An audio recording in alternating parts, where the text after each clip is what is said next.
Hey guys, you already know who I am, but why not say it again? This is Grant Watson, aka SM3 Venom, creator of LEGO Spider-Man the series, and I'm here to show you, or rather tell you, everything about Season 1 of the show.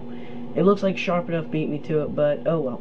During this documentary type video, I'll not only talk about Season 1, but also discuss things that went on with the show during this time. In the beginning, I was just Grant Watson, but then one day I decided to comment on a YouTube user's video, but I needed an account.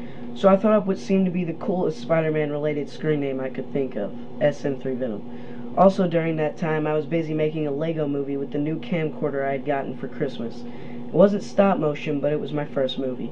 And of course, it was not only a LEGO movie, but a LEGO Spider-Man movie. After I'd finished the movie, I couldn't wait to upload it to YouTube, only there was one problem. For some reason, my computer didn't recognize the camcorder. I tried everything to get the video to the computer, but nothing worked. Then one day, not too long ago, I watched a video on how to make stop-motion films, and thus, my very first stop-motion video, Rhino's Rampage, was created. Of course, it was terrible, but it was a start for a great idea that came to my mind, and that idea would become LEGO Spider-Man the series. So, I sat down and began writing on a trailer for this new show. Now, I won't have any video clips for anything I talk about here, as I delete videos off my computer once they're uploaded, because there's only 1 gigabyte remaining on my computer. But anyway, here's a picture of all the scripts I use for the show. Yeah, I know, seems like a lot, right? Well, the writing process of the show is actually harder than most people might think. Well, for me anyway. So, I made the trailer, which wasn't too bad, but I don't know if it made the show look great. But it attracted a few fans that have become my good friends here on YouTube, so I'm not complaining. After all of the promotional videos I made for the show, came the long-awaited Episode 0. In Episode 0, I not only made my debut as Spider-Man and other known characters in my series, but I also got myself a lot of positive feedback from users. I knew I could now go on with the show. Then came the true first episode, the pilot.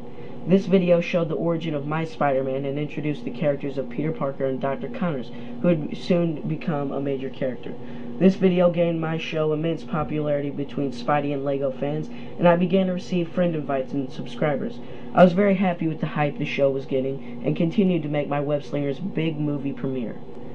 In Spiders and Goblins, the very first Spider-Man sort of feature-length movie I made, not really feature-length, but it was a movie. Anyway, Spider-Man was pitted against his greatest villain yet, the Green Goblin, who turned out to be his best friend Harry's dad, Norman Osborn, owner of the big company Oscorp. Spider-Man defeated this foe, which resulted in Norman getting amnesia. This movie further increased LEGO Spider-Man the series fan base, which only made me happier. Tentacles of Terror made the debut of Dr. Octopus. I made Octavius German, or at least tried to make him German, because of the way the 1994 Spider-Man animated series portrayed him. I also made it clear that my uncle had become ill, which I stated in the episode's intro, and I couldn't believe the amount of people that were telling me that they hoped he would be alright. That really made me happy and showed me that people aren't always cruel when you're hurt, unlike many YouTube users I've come across. It was then after Tentacles of Terror that LEGO Spider-Man the series blog was started. In the blog, I did stuff much like I'm doing now. I would discuss current and future events, but I would also answer questions. Then came the episode that brought back the first villain my Spider-Man had ever faced, the Shocker. In Shocker's return, Shocker and his bumbling henchman Rob came out from hiding to steal a pair of Vibro Shock gloves the company Biotech had developed for Oscorp Industries. Of course, the two were stopped by Spidey in the end. The next episode is the one being called my worst episode yet, unfortunately. Master of Illusion established the first appearance of Mysterio.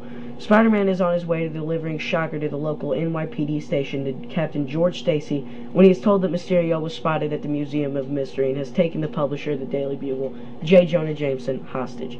Spidey goes to the museum and defeats Mysterio, but forgets about Jameson, which is something I will talk about later. This also shows Scorpion at the very end. Then began the arc that created what is being called my best episodes, the arc of Tale of Poison. Tale of Poison Part 1 picks up where Master of Illusion left off by bringing Scorpion back onto the screen, in which it is revealed that as Mac Gargan, he was working at Biotech. Sound familiar? When he was caught in a lab accident, which will be explained in Season 2. Mayor Akers made his debut and was captured by the Scorpion, causing Spider-Man and Captain Stacy, a now incredible team, to rescue him. Captain Stacy ended up being shot by himself, sort of, whenever his bullet ricocheted off of the Scorpion's plated tail. Spider-Man saved both Mayor Akers and Captain Stacy, but not before making a major discovery. Scorpion hurled Spider-Man through a wall, which led to a not-so-secret-anymore lair of none other than the Green Goblin.